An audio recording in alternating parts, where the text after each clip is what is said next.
Welcome to the Science of Kindness podcast. I'm your host, Dr. Chris Culver, and I'm so grateful that you've joined us today.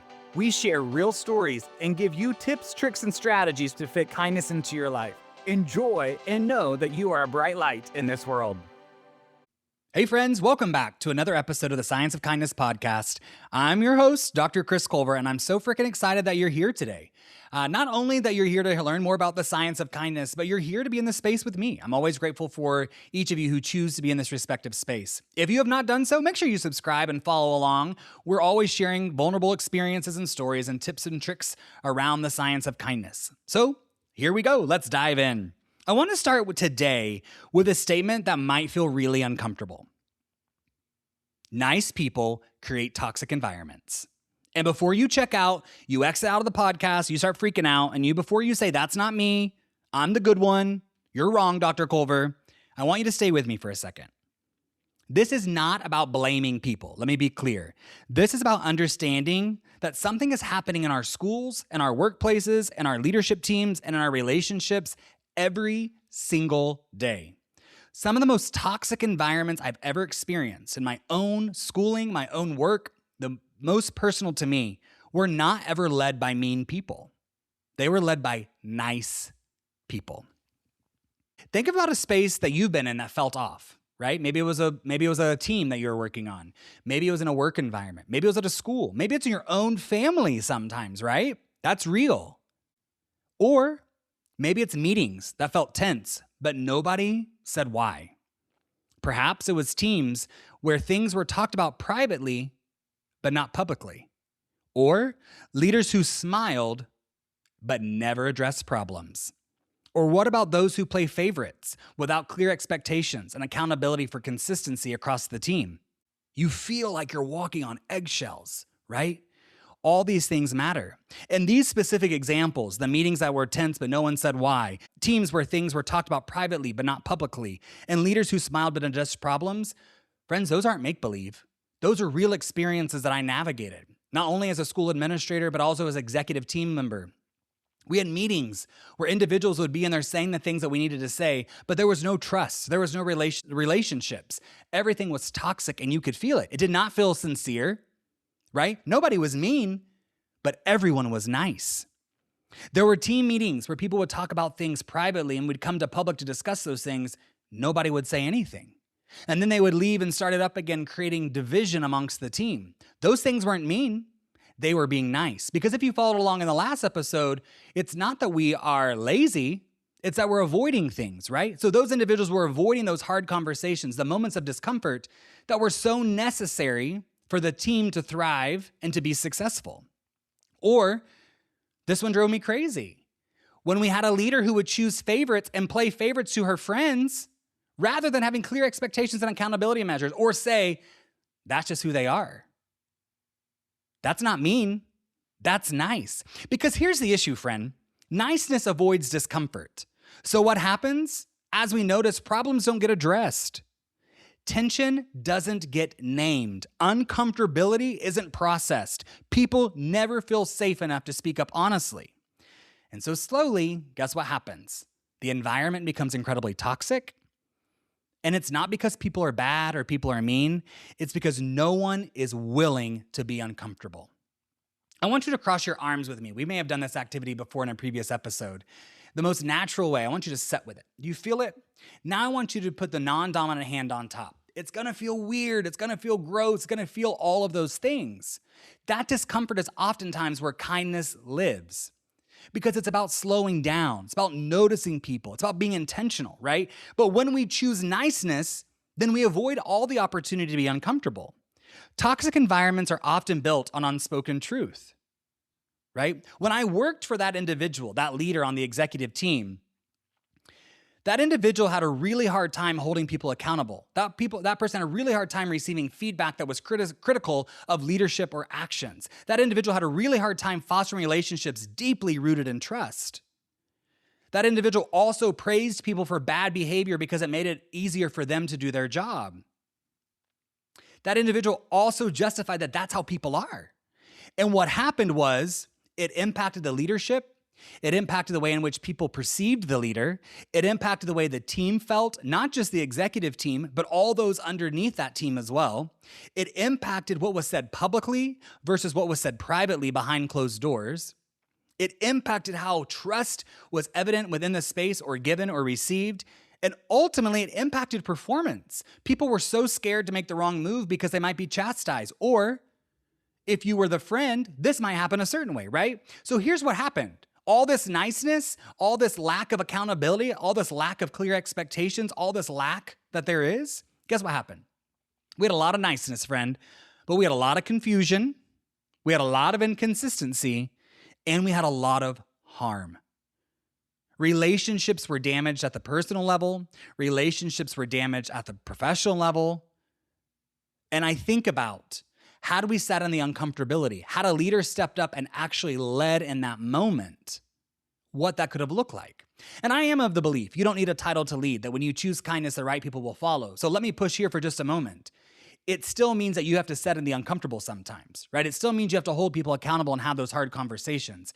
It still means that you have high levels of expectations, because when we don't have those things, it creates confusion, inconsistency, and harm, and we call it kindness. No, friend, that's not kindness. That's niceness, and it's also people-pleasing. So let's talk about why this happens. The brain avoids conflict and stays in that space of kindness because it reads conflict as a threat. So leaders and teams, we default to smiling instead of addressing the issue, right? Saying yes when we really want to say no. Avoiding instead of clarifying the situation. Agreeing instead of challenging, because we're nervous of what the repercussions will be. We're nervous that we're walking on eggshells. We're nervous, not because someone's mean, but because someone's nice. They're not being kind. But here's what happens neurologically when we do this. When truth is not spoken, the brain fills in gaps with white noise to make ourselves feel safe, because we have a hard wiring to control situations to protect ourselves. And the only thing we can control is ourselves. So our brain begins to tell ourselves stories, to fill in the blanks, to begin to try to connect dots, even if it's not true. So that's why when we say we're ambiguous or unclear, it sends a threat response to our brain. When truth is not spoken, assumptions increase, right? I believe there's a lot of power in communication. I learned this from my own doctoral research, that when we communicate, and the research is suggesting we have to tell people 7 times, especially in today's world, for them to understand, then we allow kindness to become rampant. When truth is not spoken in respective spaces, guess what also increases? Anxiety. And psychological safety decreases. And if you've never looked at the research by Maslow, he talks about clearly we must be psychologically safe in order to do anything. And I think we think about, just from an education standpoint, that students have to be psychologically safe. False. Adults, children, everyone must be psychologically safe in order to give their best foot forward, in order to feel like they can contribute without retaliation, without fear of judgment, without any of those things. But when you're working in an environment, or you're at a home space, right? I say working environment, but that word can be interchangeable. It can be any space. When you're working in that space and people are choosing niceness, as we've been discussing, rather than kindness, well, guess what? It's sending threat response to your brain, and so you do not feel psychologically safe. And so you're stressed, you're overwhelmed. And when you avoid discomfort, it doesn't create safety. It creates uncertainty in your brain. So I ask you to pause here for a second. If you were to describe what it's like to be around you at home, how would you describe yourself, right? For me, I would say my guard is down. I am more relaxed. I'm more chill. I'm just in my safe space, right? Like I feel like I'm at home. But if I were to describe myself at work, I know, and I ask you to do the exact same thing, describe how it would be like being around yourself at work. For me, I know I have high expectations. I know that I'm a type A personality. I know that I'm working backwards and I'm going to meet deadlines. I know that I can't stand excuses. I know, I know these things about myself. But I also know that people are carrying invisible backpacks and things are going on that sometimes impact that. But if we're only operating in this understanding of niceness, of avoiding discomfort, of avoiding the expectations and accountability measures, right, then we never get to the space of being kind. So I challenge you to sit with that for a second. How would you describe yourself at work? And how would you describe yourself at home? And then even further, how would others describe you? Are you personable? Are you taking care of business? Are you holding people accountable? Are you having hard conversations? Or are you avoiding? Are you being nice? Because nice leaders, and as I said, you don't need a title to lead, nice leaders, they don't give feedback. They say yes to everyone, and they avoid hard decisions, which creates confusion, which creates inconsistency, and what creates frustration.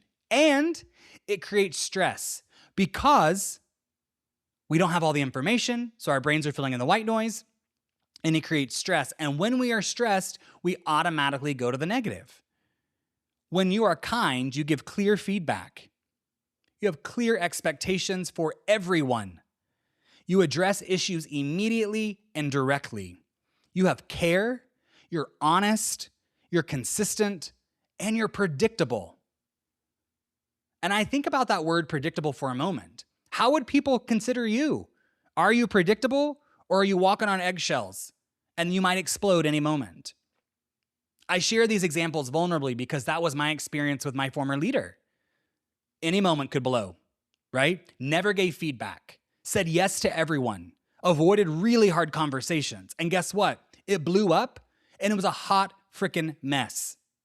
And the reality is when we do that, we think we're being kind, we're being nice, and we're not operating in honesty and care. Foundational components of being kind.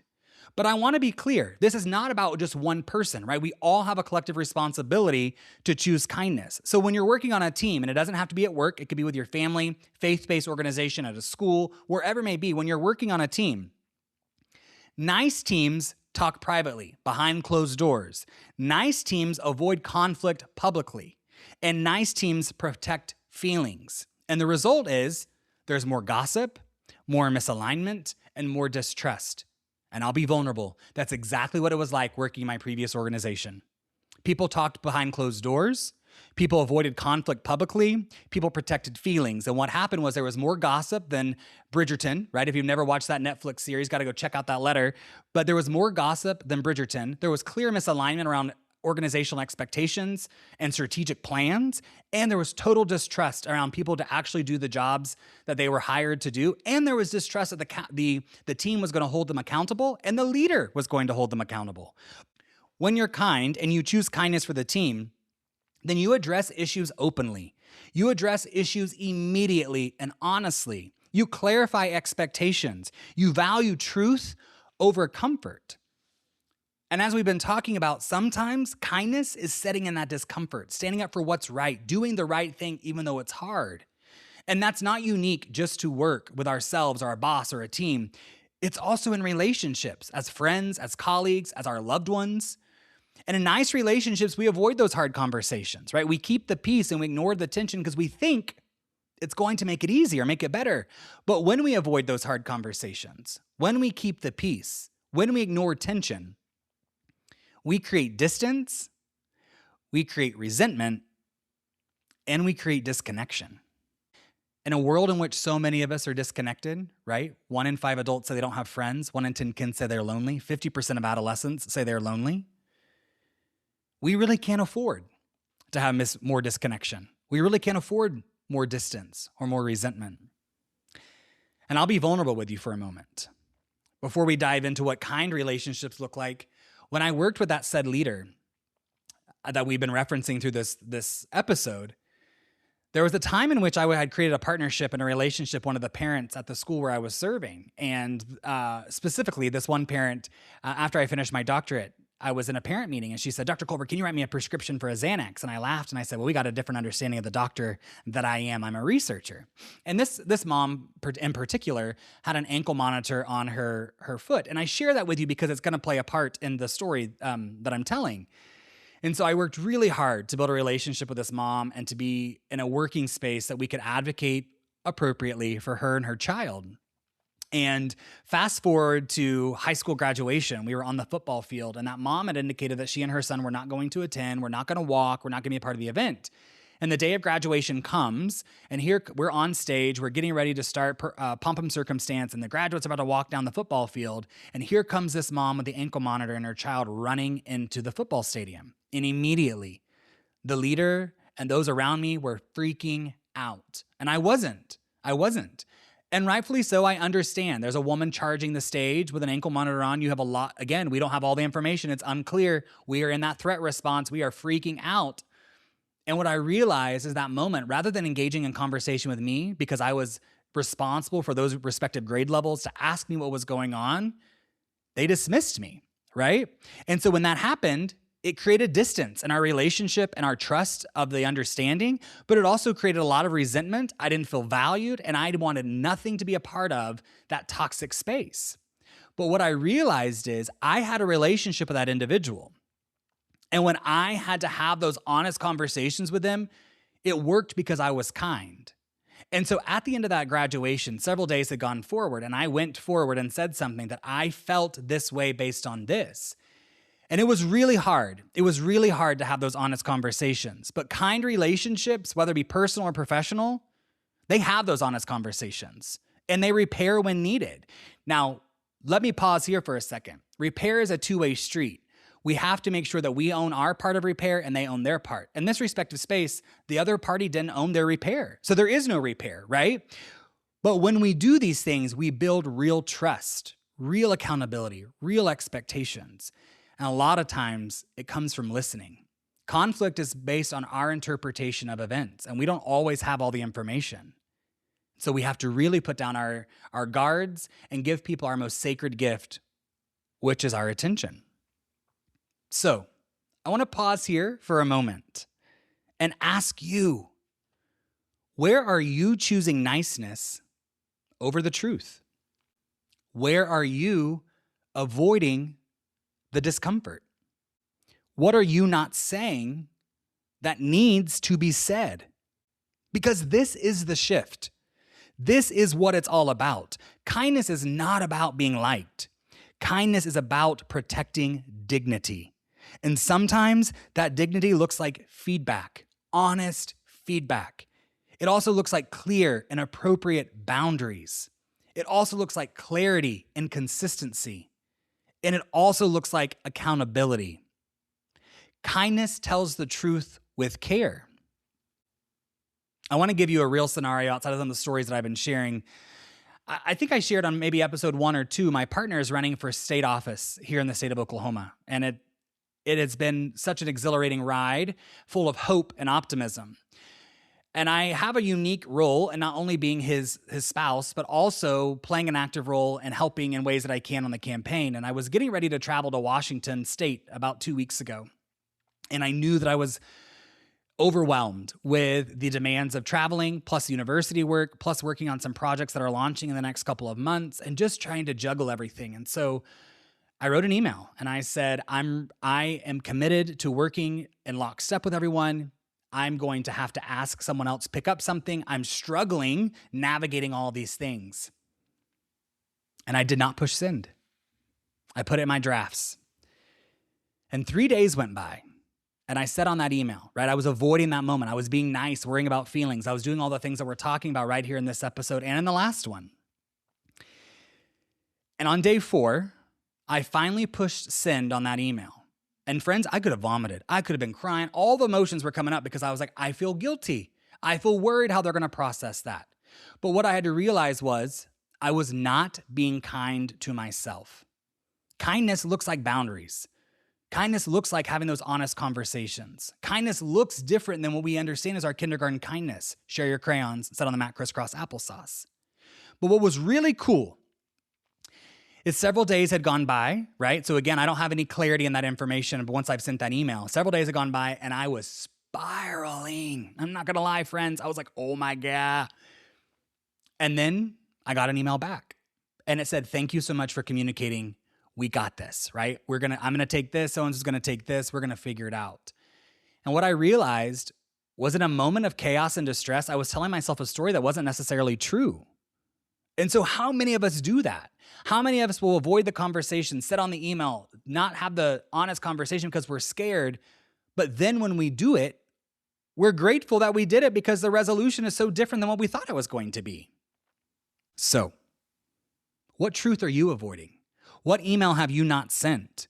What does this situation actually need from you? And how can you communicate that need with care? Because kindness, friends, kindness is clarity plus courage. If you have been trying to be nice, if you've been trying to keep the peace, I want to challenge you. Peace that requires silence, friend, is not peace. That is avoidance. And avoidance always comes at a cost. You do not need to be harsher. You don't need to be louder. What you need, friend, is to be more honest. That kindness, that version of kindness, that's not kindergarten kindness. That version of kindness is real kindness. And, friend, it's the kindness that matters. And as I always say, if you can't find the light, then be the light. And oftentimes the light you're looking for is the one that you carry on the inside. I hope this helped reframe your understanding of that those organizations were not led by mean people. They were led by ineffective, nice people. And unwillingly or unknowns to us, sometimes we forget the impact that niceness has on us. And so I believe this to my core. Kindness is not one more thing. It is the thing that changes everything. If this resonated with you, comment, let us know. If you think somebody else will benefit from this show, please share it with them. We want to help as many people as we can. And if you're not already done so, subscribe, like, follow along, because we're always sharing vulnerable experiences, vulnerable stories, and real personal connections to help you understand how kindness can change your life. Because kindness is not something that you give, friend. It's something that you live. And when you choose kindness, it changes your world, it changes your energy, and it changes everything. I'll see you in the next episode. And until then, please know that I love you, and I am always freaking rooting for you, my friend. I'll see you soon. The Science of Kindness podcast is hosted by Dr. Chris Culver. Our executive producer is Jake Doberens. This podcast was created in conjunction with Theophany Media.